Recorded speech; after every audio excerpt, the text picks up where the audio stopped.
جناب سیدنا حسن بصری رحمہ اللہ کے پاس ایک شخص آیا، آ کر کہنے لگے کہ میرے پاس کوئی اولاد نہیں ہے، اللہ رب العالمین نے کوئی مجھے بیٹا عطا نہیں فرمایا، اب دعا کریں کہ اللہ نے مجھے نیک صالح اولاد عطا فرمائے۔ حسن بصری رحمہ اللہ نے کہا کہ آپ استغفار کیا کر، استغفار کو اپنا معمول بنا۔ اتنی دیر میں ایک اور شخص آیا، کہنے لگے کہ میرے پاس ایک باغ ہے، بارش نہ ہونے کی وجہ سے میرا باغ خشک ہو رہا ہے، آپ رب العالمین سے دعا کریں کہ رب العالمین بارش عطا فرمائے۔ تو حسن بصری رحمہ اللہ نے کہا استغفار کیا کر، استغفار کو اپنا معمول بنا۔ اتنی دیر میں ایک اور شخص آیا، اس نے بھی اپنا ایک مسئلہ بیان کیا، تو حسن بصری رحمہ اللہ نے کہا کہ آپ استغفار کیا کر۔ چوتھا شخص آیا، اس نے بھی اپنا ایک مسئلہ رکھا، تو حسن بصری رحمہ اللہ نے پھر کہا کہ آپ استغفار کیا کر، استغفار کو اپنا معمول بنا۔ پاس ربی رحمہ اللہ بیٹھے ہوئے تھے، کہنے لگے حضرت صاحب ایک ہی وقت میں 4 لوگ آپ کے پاس آئے،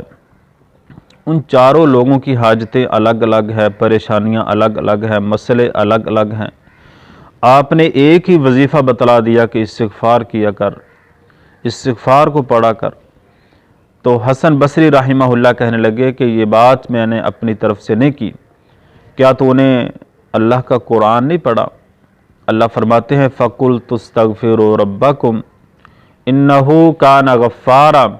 يُرْسِلِ السَّمَاءَ عَلَيْكُمْ مِدْرَارًا وَيُمْدِدْكُمْ بِأَمْوَالٍ وَبَنِينَ وَيَجْعَلْ لَكُمْ جَنَّاتٍ وَيَجْعَلْ لَكُمْ أَنْهَارًا مَا لَكُمْ لَا تَرْجُونَ لِلَّهِ وَقَارًا۔ جب تم استغفار کرو گے، استغفر اللہ پڑھو گے، اللہ سے معافی طلب کرو گے، اللہ سے التجا کرو گے، استغفر اللہ و اتوب الیہ پڑھو گے، پھر رب العالمین آسمانوں سے بارشیں برسائے گا، اللہ رب العالمین اولاد عطا فرمائے گا، رب العالمین پھر جناب بیٹے عطا فرمائے گا، اموال عطا فرمائے گا۔ تو اور آخر پہ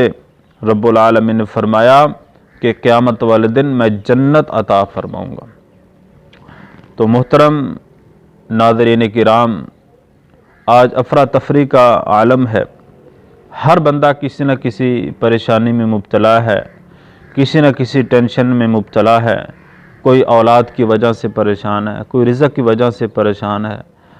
کوئی جناب مال کی وجہ سے پریشان ہے، کسی نہ کسی مصیبت میں جکڑا ہوا ہے۔ تو اس کا بہترین فارمولہ یہ ہے کہ استغفار کو لازم کر لیں، استغفار کو پڑھیں، استغفار کو اپنا حصہ، اپنی زندگی کا حصہ